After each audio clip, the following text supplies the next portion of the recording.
Bonjour tout le monde. Alors, on va continuer sur l'exercice, d'accord, précédemment amorcé. Au niveau de la dernière capsule, on a calculé les soldes des différents comptes. Alors, je vais continuer pour achever le travail du report, hein, c'est-à-dire là, transposer les informations que nous avons sur le grand livre sur la balance après inventaire. Donc, on étudie ces informations sur la balance après inventaire et puis par la suite, on va essayer de reporter les informations sur le bilan. C'est un bilan, en fait, c'est un extrait parce que ce n'est pas un bilan complet, donc on va mettre ici extrait. Bien. Alors, commençons par les matières premières, hein. Au niveau de la dernière capsule, on a déjà fait les matières premières, mais bel et bien, on va par la suite rebondir sur les matières premières, en fait, pour bien cerner, en fait, la manière dont on impute les informations sur la balance après inventaire à partir des comptes schématiques. D'accord? Donc, on va commencer par les matières premières. Alors, vous avez ici les matières premières, et les matières premières, vous avez le compte, hein, et vous avez les mouvements, sauf que j'ai dit la dernière fois, ça c'est un mouvement, et ça c'est un mouvement. Et la dernière fois, j'ai dit que les 400 000 ici, c'est l'héritage de l'exercice précédent.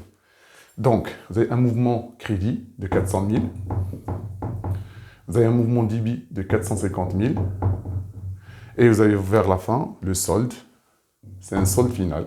J'ai dit la dernière fois que le compte stock présente toujours un solde débiteur, hein, toujours un solde débiteur, sinon un solde nul, donc vous avez ici 450 000.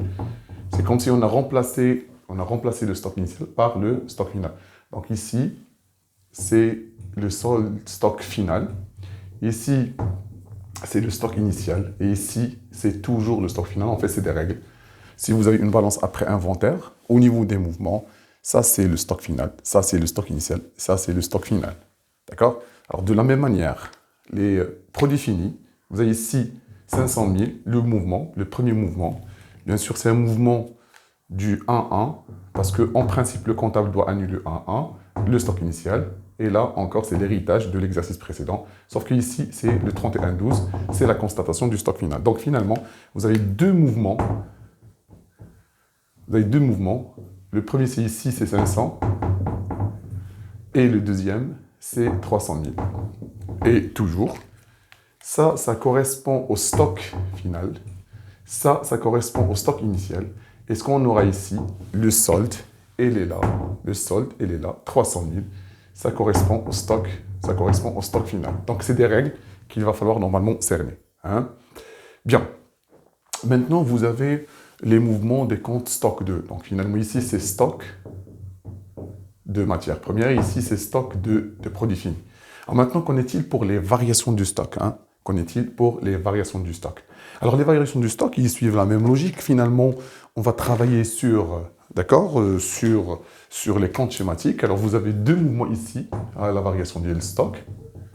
À la variation du stock. Vous avez un montant débité, c'est 400 000. Vous avez un montant crédité, c'est 450 000.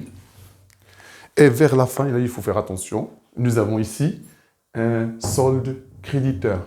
Pourquoi un solde créditeur? Parce que le crédit est supérieur au débit. Créditeur. Et j'ai dit la dernière fois, lorsque le solde est créditeur, ça signifie quoi? Ça signifie que la variation du stock est nécessairement positive. La variation est nécessairement positive. Nécessairement positive. Donc finalement, ici, vous avez un solde créditeur de combien? De 50 000. On va le mettre ici.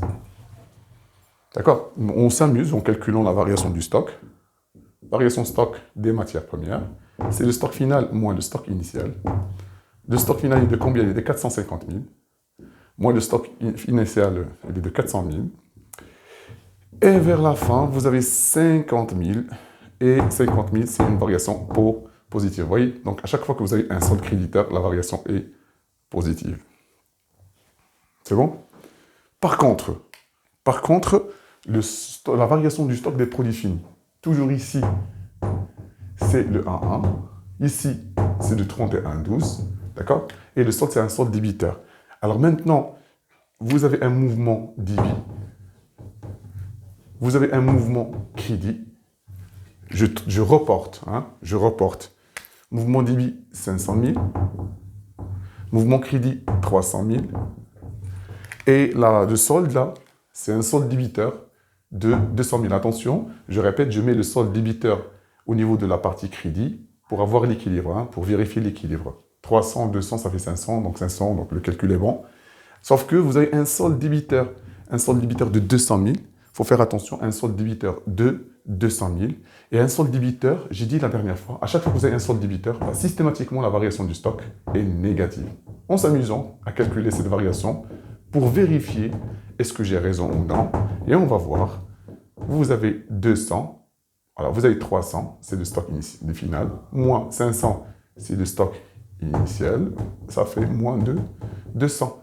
Donc finalement, si vous avez une variation du stock qui présente un solde débiteur, il faut savoir que c'est une variation négative. C'est une variation négative. Voilà. Alors maintenant, vous avez établi la balance. Il nous reste l'extrait de bilan. Et le bilan, il faut faire attention, le bilan, il est établi toujours après les travaux d'inventaire. Hein? C'est-à-dire que le bilan que vous avez ici, l'extrait du bilan, c'est un extrait de bilan établi après inventaire. C'est-à-dire qu'on n'a pas de bilan avant inventaire. Donc le bilan établi après inventaire. Ce que vous avez ici, vous avez 3 colonnes, le brut, l'amortissement net. Nécessairement, l'année précédente, vous avez traité un bilan avec une seule colonne, d'accord? Parce que vous n'avez pas encore fait, en sixième, vous n'avez pas encore fait en fait les amortissements. Et donc finalement, vous n'avez pas les amortissements et les provisions. Donc vous n'avez pas, normalement, vous n'avez pas utilisé cette colonne. Ça va? Et même le net. Nous, ça va, on va par la suite travailler avec seulement une colonne. J'ai présenté le bilan selon le Code général de normalisation comptable. Toutefois, on va laisser tranquille les 2 colonnes et on va les travailler par la suite, d'accord? Du moment où on établit les amortissements et les provisions, ça va? Et après avoir étudié les amortissements et provisions, on va rebondir sur le bilan pour le compléter. Maintenant, on va utiliser cette colonne à bon escient. Et au niveau de cette colonne, nous avons bien sûr matière première et produit fini, parce que c'est le compte 3121 et le compte 3150, 151, 50, 51, 52. Alors le plus important, c'est des éléments de l'axis circulant. Hein, d'accord? Alors pourquoi on n'utilise pas la variation? Parce que la variation, c'est la classe 6 ici, et la classe 7, et donc c'est le CPC. Bon, je prends par la suite le brut. Hein, et qu'est-ce qu'on met au niveau du brut? On met toujours le stock final, c'est une règle, le stock final. Alors vous avez le stock final ici, des matières premières. On va l'utiliser ici, hop, et le stock final. Vous voyez ça, c'est le travail de report dont j'ai parlé précédemment. Et là, encore, vous avez 300 000. Et c'est terminé, voilà. On a reporté toutes les informations, ça va, sur le bilan à partir de la balance après inventaire. Et les informations qui sont établies à partir de la balance après inventaire sont établies sur la base de ce qu'on a réalisé comme travaux de régularisation au niveau du compte schématique.